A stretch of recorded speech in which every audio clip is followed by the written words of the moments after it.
Soul Edge, a legendary sword and devourer of souls. Buried in the darkest reaches of history, it was brought back to light in the 16th century. The notorious pirate Cervantes claimed the sword as his own, setting everything into motion. Soul Edge adapted itself to its new owner by splitting into two. Possessed by the evil weapons, Cervantes began a bloody reign of terror, slaying all those seeking the swords without prejudice. Cervantes was eventually undone. Under the protection of Hephaestus, the god of smithing, a female warrior named Sophitia was able to destroy one of the swords. Shards of the blade flew and lodged into her body, causing near-mortal wounds. Seeing his chance, Cervantes raised his sword to deliver the final blow. Suddenly, there appeared a ninja known as Taki, who rescued the wounded warrior. Taki defeated Cervantes in a battle to the death before carrying the injured Sophitia away. However, one of Soul Edge's two blades still remained. Perhaps it was fate. The blade fell into the hands of Siegfried, whose mind was twisted and unwell.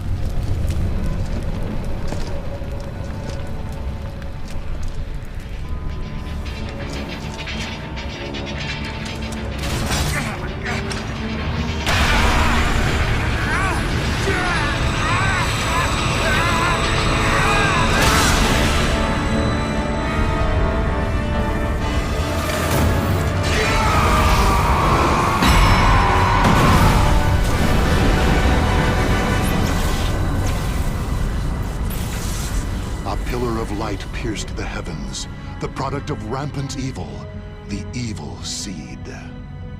No one could have predicted it would become a catalyst for catastrophe across the world. Our story takes place in the 16th century.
Transcending history and the world, a tale of souls and swords eternally retold. Soul Edge, a legendary sword and devourer of souls. Buried in the darkest reaches of history, it was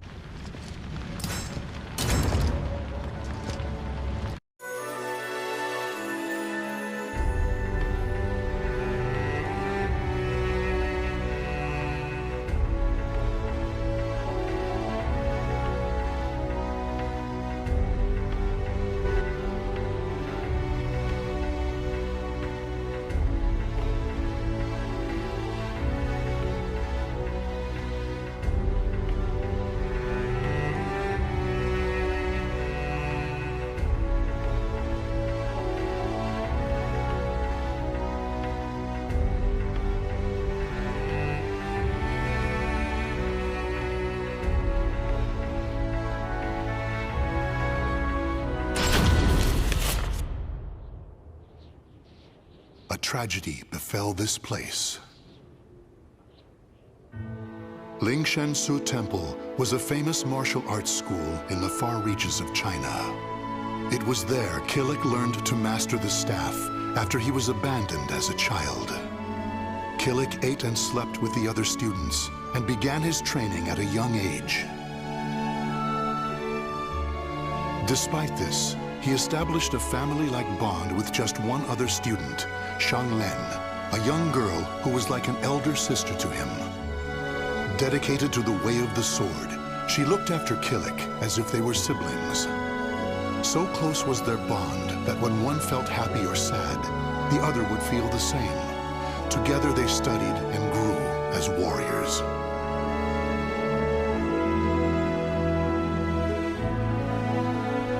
The years passed by.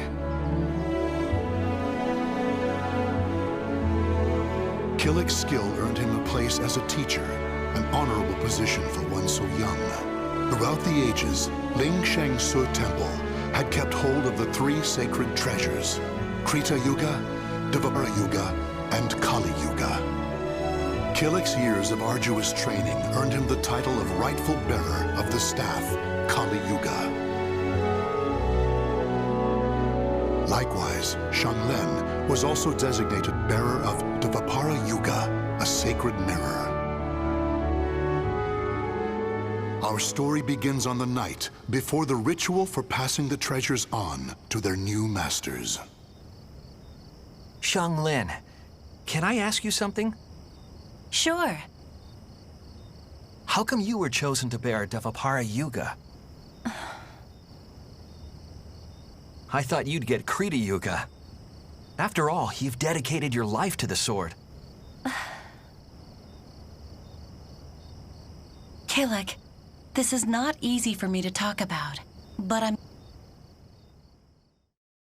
The Krita Yuga, it's no longer at Ling Shangsu. The sword has been gone for more than a decade. All that's left is the Kali Yuga and the Dvapara Yuga. Really? Surprised? Well, there's more. The one who stole the Krita Yuga was none other than my father. That's why I don't have the right to bear it. If I were to accept the sword, everyone would be up in arms. That's why, even though it was offered to me, I decided to decline. Of course, I love Ling Shangsu, and I do wish to see my studies through to their conclusion. It's just, I just don't want the sacred treasures, or my status as a sacred bearer, or anything else to hold me back. You know what the monks say. Fate is carved with your own hands. When I spoke to them about that, they decided to let me bear Dvapara. Battle! I grow stronger!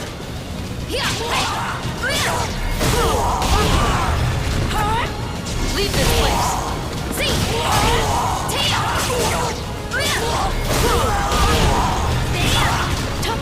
No escape!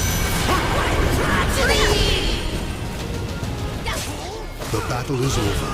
Show respect for the fallen who fought so